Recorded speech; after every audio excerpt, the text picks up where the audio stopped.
यज्ञ से मैं पैसा अपने हाथ से दूं, ऐसा तो हमारा नियम नहीं है। बाबा कभी अलाउ नहीं किया है कि यज्ञ का पैसा हम किसी संत को दें और वो जाके गांजा भांग पी ले तो हमारे को ये हो जाएगा। फिर उन दिनों में गोवर्धन भाई आए थे बुरहानपुर वाले, वो केला वाला से केला से तो वो दादी ने उनको बुलाया।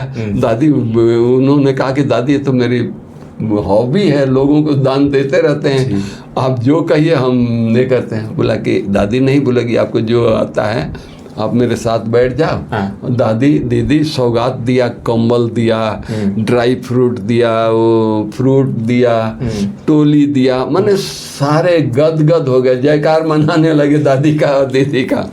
और वो भाई लिफाफा देना शुरू किया, सब खुश होकर के गए।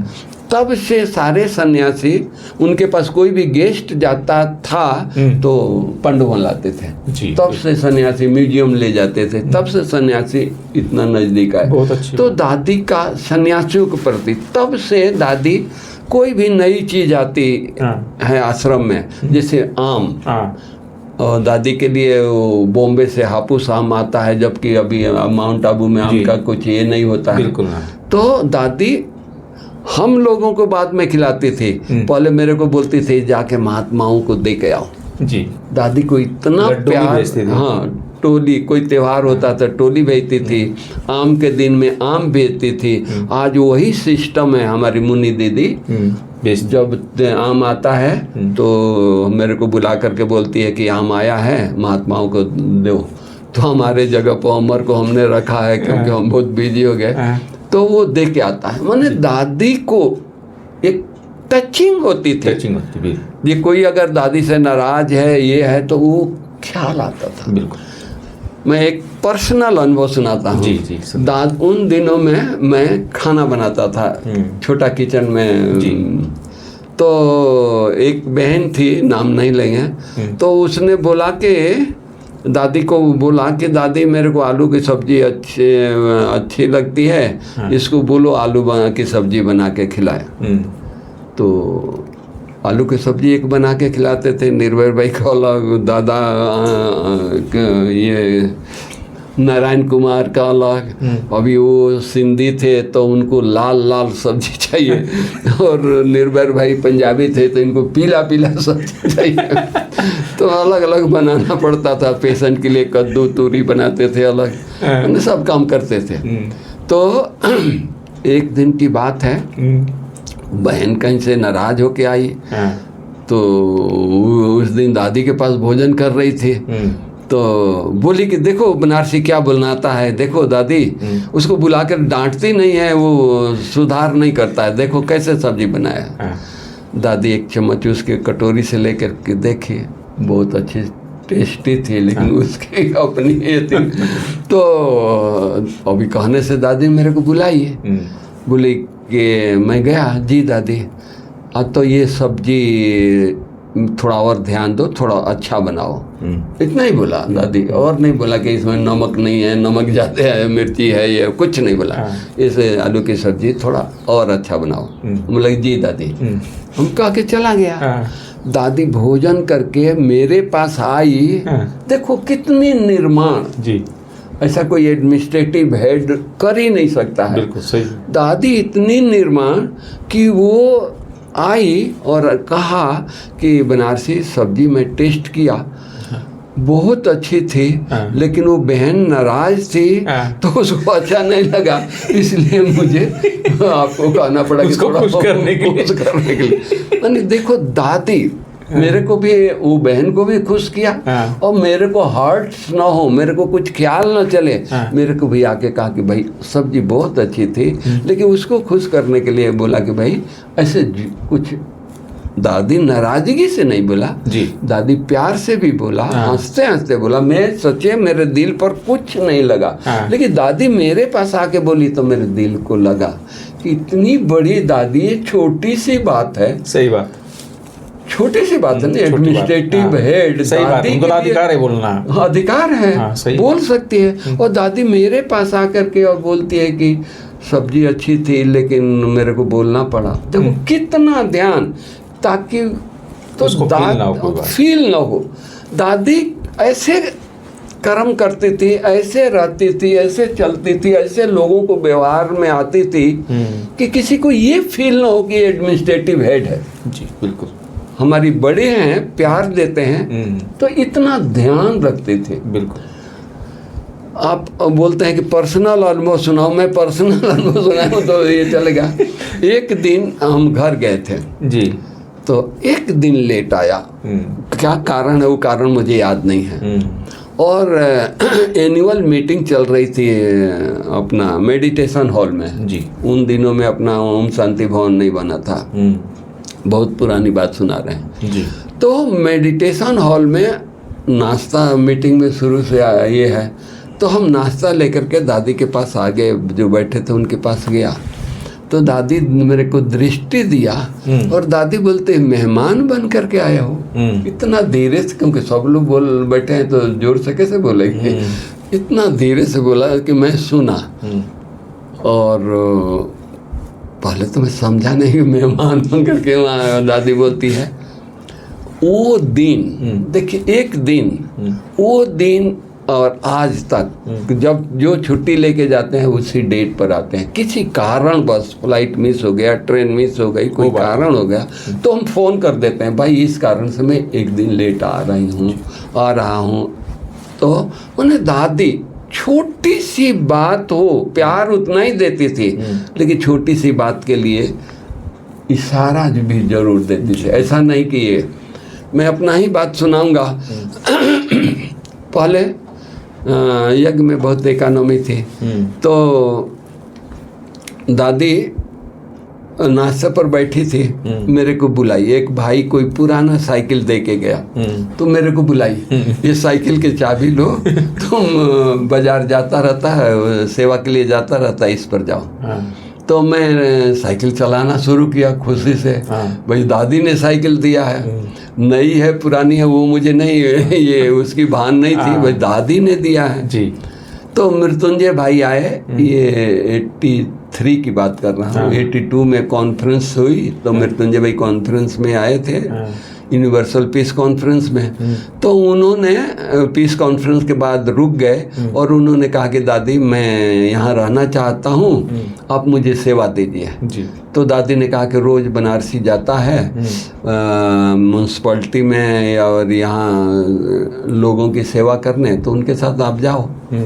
तो मृत्युंजय भाई आए कि भाई दादी ने कहा है चलो सेवा करने के लिए। हम बोला कि चलिए। तो मैं साइकिल निकाला, बोला किस पर चलेंगे? हम ये साइकिल है, हम चलाते हैं, आप पीछे बैठिए। बोला कि साइकिल पर मैं नहीं जाऊंगा। होंगे भाई मेरे पास तो यही है। तो वो बेंगलोर से लमरेटा एक स्कूटर लाए थे। तो बोले कि नहीं हमारे पास स्कूटर है, स्कूटर से चलेंगे। हम चलिए। तो वो चलाए, हम पीछे बैठे और मुझे स्कूटर आता नहीं था। तो मुझे मृत्युंजय भाई सर्किट हाउस के सामने मैदान है, तो वहाँ स्कूटर हमको सिखाया। और मृत्युंजय भाई बोले कि ये चाबी रखो, कहीं जाना है तो स्कूटर से जाया करो। तो स्कूटर चलाते एक दिन मैं आ रहा था, तो दादी देख बड़ी हंसी जोर से। तो मैं तो चला गया। तो एक बार दादी को कोई दिल्ली का भाई पुराना स्कूटर दे के गया। ये दादी ये पुराना हमारे को नया स्कूटर है, ये पुराना स्कूटर लाए हैं, यज्ञ में आप सेवा में लगा दीजिए। तो मेरे को बुलाई कि इधर आओ, तो ये स्कूटर के चाबी लो। मैं और खुश हूँ। मैंने इतनी छोटी छोटी बातें जी। तो मतलब दादी इतना ध्यान दिया। अभी और आपको पर्सनल बातें सुनाऊंगा जी। ज्ञान की बातें और बातें तो बहुत लोग सुनाएंगे। पर्सनल बातें सुनाऊंगा दादी का कि दादी एक बार क्या हुआ कि दादी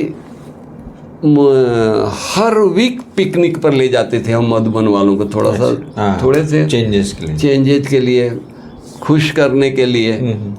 तो एक ही जगह हम लोग जाते थे। तो दादी बोली कि एक ही पहाड़ी पर जाते हो, भिन्न अलग अलग पहाड़ी ढूंढ करके लाओ और चलेंगे। दादी को नवीनता चाहिए। तो ऐसे जाते थे। एक बार पीस पार्क गए, जो अपना अभी नहीं था, वो अपना नहीं था, वो मैदान था। तो वहाँ गए तो वहाँ अपना हो गया था। तो वहाँ गए, रात को पूनम के रात्रि थी, तो दादी ने गरबा डांस वांस कराया, सबको बहलाया और खीर खिलाया।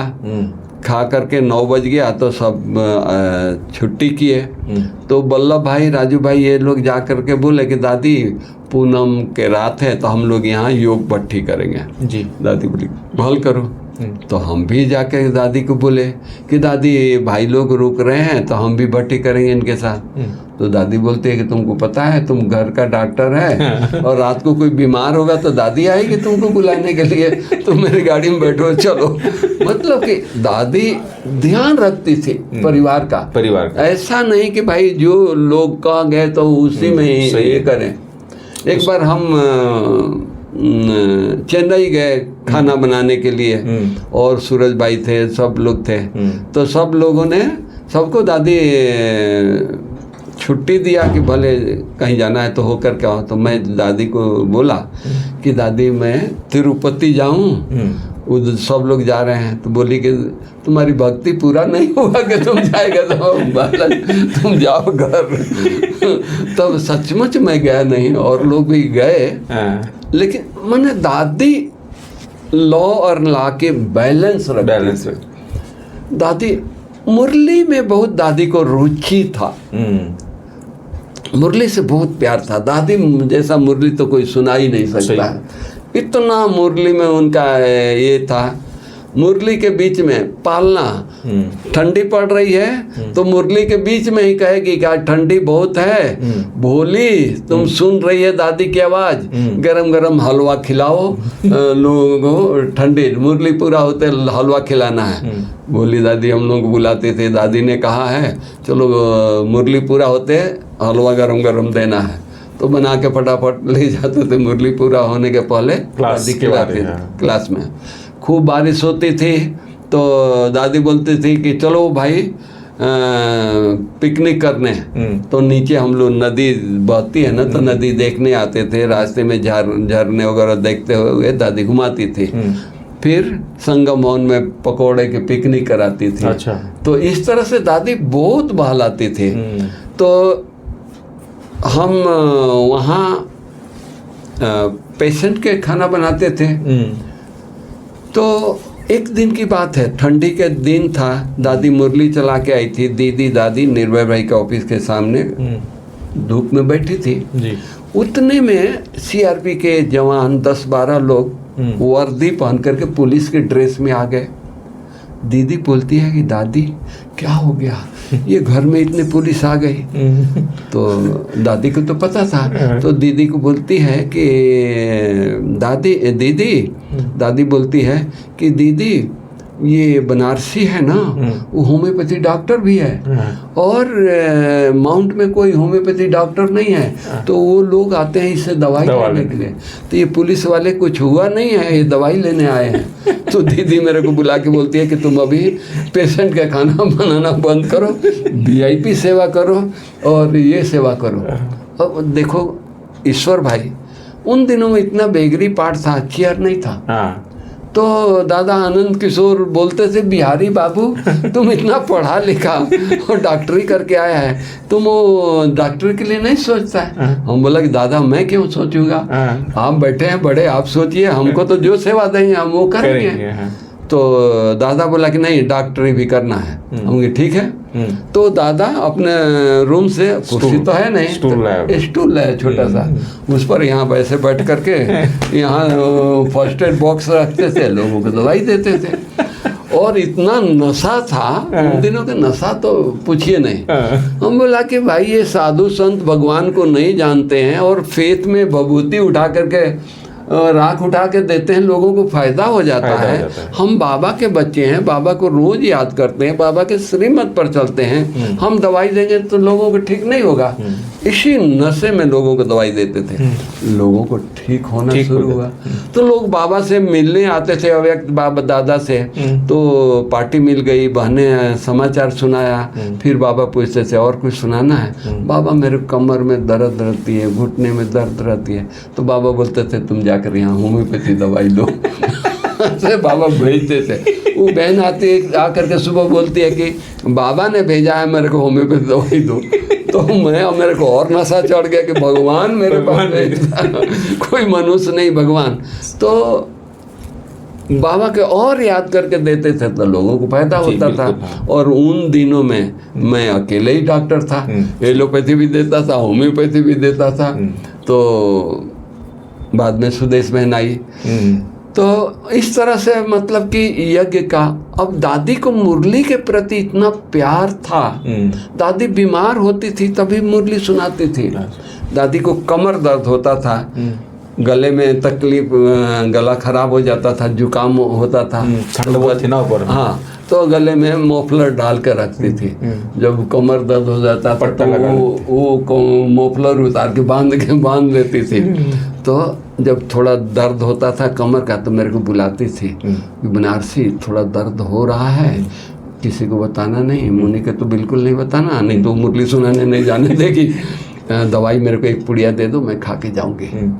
तो इतना मन दर्द है, पट्टा बांधा है, होम्योपैथी दवाई खा करके जाके मुरली सुना रही है। ऐसा नहीं कि दर्द है तो मैं रेस्ट करूं, किसी और दादी को दे दूं मुरली सुनाने के लिए, नहीं। सेवा आपने, सेवा उनमें इतना था, मुरली में इतनी रुचि थी कि उतना लहर से सुनाती थी जी।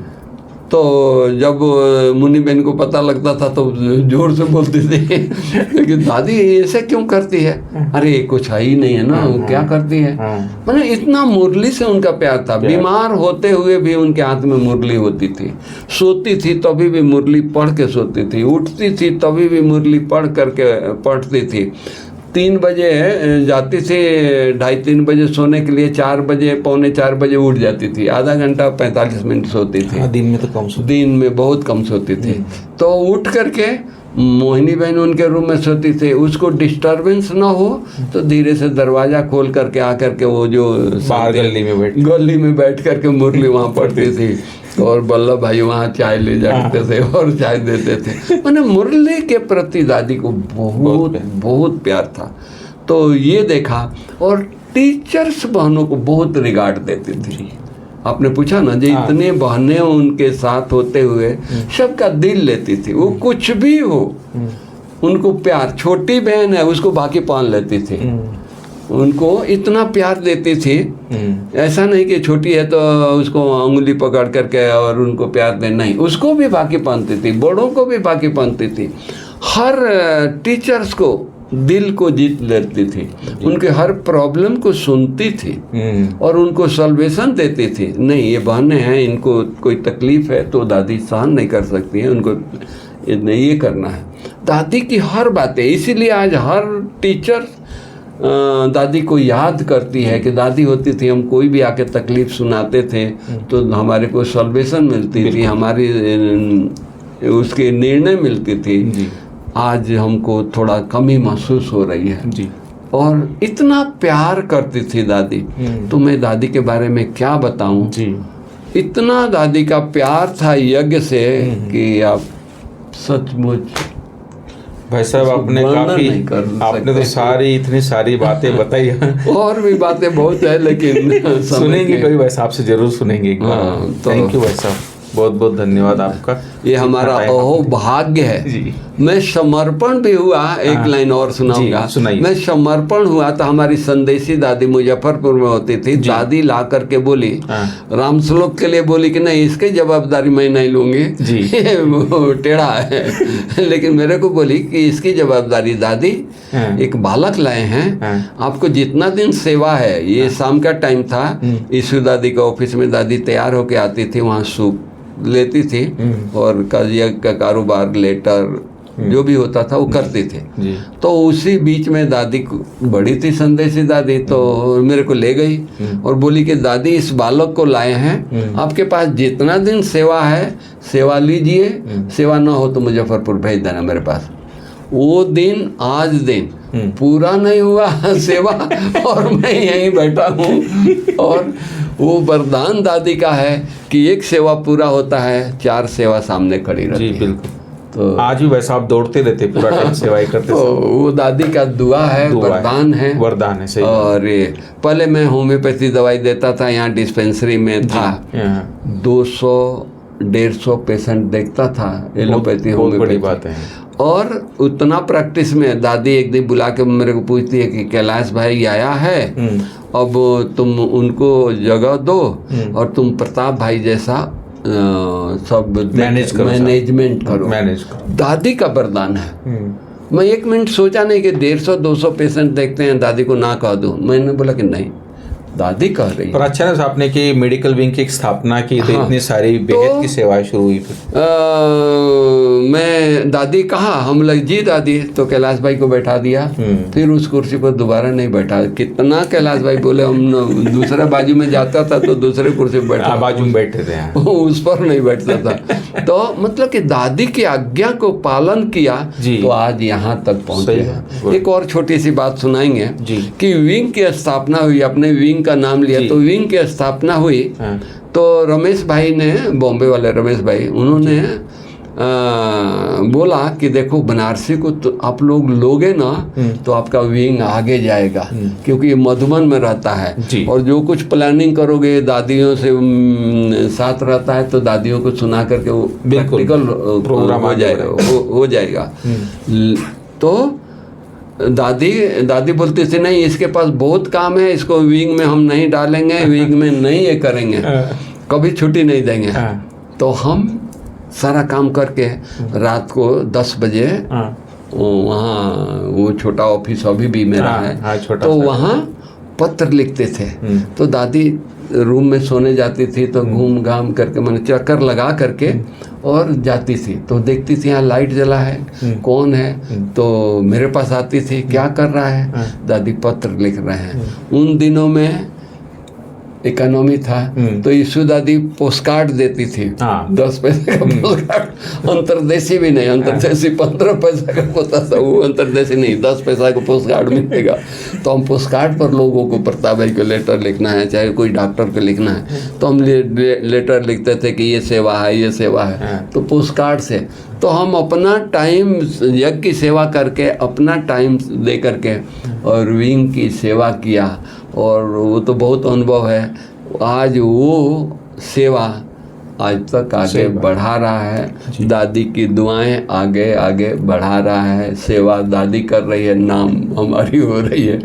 बाकी दादी की आज भी कदम कदम पर महसूस कमी होती है, लेकिन दादी इतना उनकी सकाश मिलता है, दुआएं मिलती है कि उनकी दुआओं से काम सब बहुत अच्छा हो रहा है। भाई साहब, बड़ों की दुआ, एक सेकंड भाई साहब, बड़ों की दुआ आपके साथ है और आपका जो सेवा की जमा है आपकी, तो इस आपका देखो भगवान ने हेल्थ इतना अच्छा का है, बाबा ने, आप आज भी इतना स्वस्थ हो, सबकी सेवाएं करते हो, दौड़ते रहते हो हर प्रकार से। ये हमेशा जी भट्टी में बैठेंगे, 3 दिन की भट्टी है, तो कोई बीमार होगा तो बुलाएगी, बनारसी आओ, वो फलाना बीमार है लेके जाओ, दादी भट्टी है, तुम्हारी भट्टी तो चलती रहती है। बहुत बढ़िया। एक बार की बात है, मैं बॉम्बे से आया, हम सोचा कि दादी दीदी दोपहर को भोजन कर रही, चलो हेलो कर लें, फिर बाद में हेलो मिलेंगे नहीं।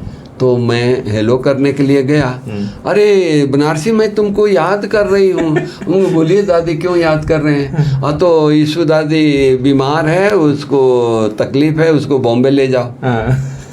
तो आपने सोचा मैं अभी अभी पहुंचा हूँ। तो हम कुछ बोला नहीं, दादी हम बोला कि अच्छा जी दादी, बोली कि नहीं तुम यहीं खाना खा लो। दादियों के बीच में ये वहाँ एक खाना खिलाया और वही अटैची लेकर के फिर से वहीं से रूम में भी नहीं गया, वही अटैची लेकर के फिर से गाड़ी में बैठ करके फिर से बॉम्बे गया। तो इस तरह से दादी हुज्जत से काम कराती थी और हम लोग भी बहुत हुज्जत से दादी की आज्ञा आज दादी नहीं है, लेकिन उनकी आज्ञा, उनकी श्रीमत, उनकी गाइडेंस आज भी उसी पर चलते हैं। जो दादी का इकोनॉमी था, आज सब कुछ है, कोई चीज़ की कमी नहीं है जी। लेकिन अंदर में इकोनॉमी का संस्कार है। बिल्कुल जी, थैंक यू। अंदर में इकोनॉमी हर कुछ भरा पड़ा है, लेकिन नहीं, इतना अब आ रहा है तो यूज करो, नहीं आ रहा है सेवा के लिए, सेवा में लगा दे, सेवा के लिए। बिल्कुल जी, इसलिए आज भी इकोनॉमी का करते, सही बात जी। तो ये दादी की बातें सुनाए तो बहुत अच्छा लगा। वैसा इसी निमित्त, दादी के निमित्त आपसे बहुत सारी बातें जानने को मिली दादी की। थैंक यू, धन्यवाद आपको।